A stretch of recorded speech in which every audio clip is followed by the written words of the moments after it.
जय जगन्नाथ मु दिवाकर दास आपण मानक प्रणाम करुच्ची 2026 को नहीं भयंकर भविष्यवाणी करिसंती बाबा भेंगा जे कि बल्गारिया रहस्यमय महिला भाव बेस परिचित जहाँकर भविष्यवाणी अक्षर अक्षर सत हो चली जे कि भविष्यवाणी करते विदेश में सुनामी हबार कथा आउ यूरोप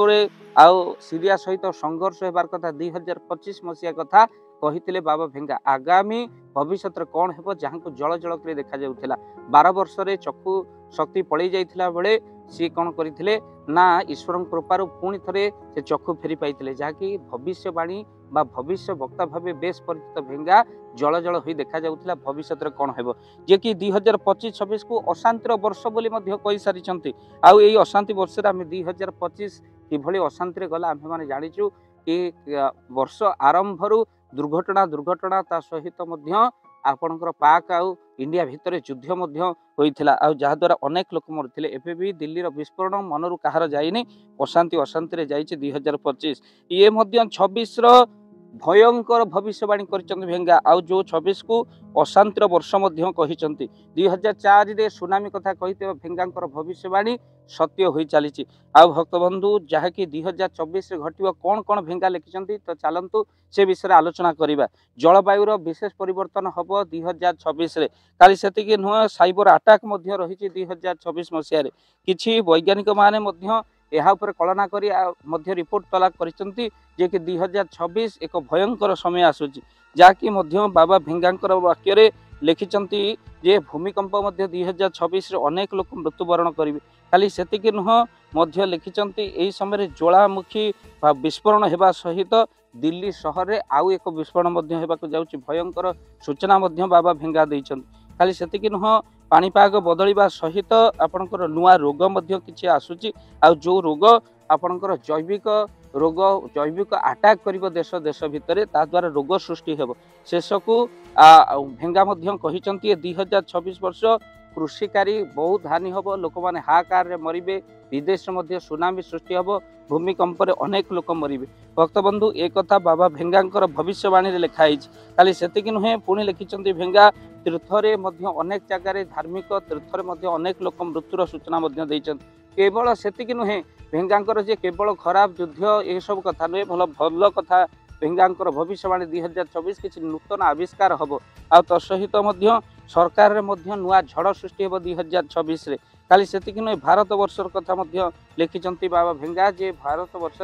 निश्चिंत भाव कौन हम ना भारत वर्ष अनेक कौन हम ना नुआ किसी सृष्टि हम सृष्टि अर्थात वैज्ञानिक जंत्र आविष्कार हम जहाँ अन्य मान पाखे निहाती काम हम एमती किसी मेडिसिन बाहर 2024 मसीह जहाँ लोक मान बहुत कम आसो तो सहित हार्ट अटैक ब्लड प्रेशर एमती भयंकर रोग गुड़िक मरी अनेक लोक मृत्युवरण कथा 2026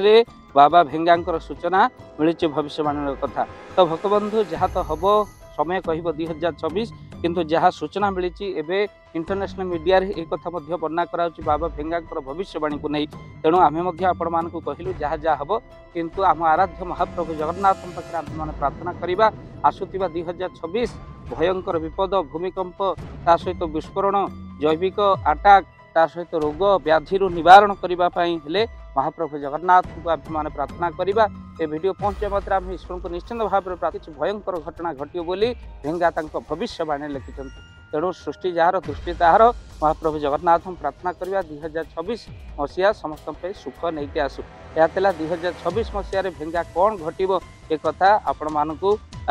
जहाँ लिखिं आम आपण मानक जनइलु अशांतिर वर्ष बोली 2025-26 भेंगा स्पष्ट भाव में कही कौन अशांति घटू 2024 ये तो समय कह किंतु वीडियो माध्यम आपको जनइलु जहाँ आग को घटव वीडियो को निहाती भाव में शेयर करेंगे भेंगाकर भविष्यवाणी जहाँ पाखे पहुँचे मन जगन्नाथ प्रार्थना करूँ 2024 अशांतिर वर्ष न परम शांतिर वर्ष हो वीडियो को शेयर करेंगे चैनल जदि नुआ चैनल को सब्सक्राइब कर दिंतु जय जगन्नाथ जय पंचसगा जय जगन्नाथ धन अर्जन धर्म करी धर्मे प्राप्त नरहरि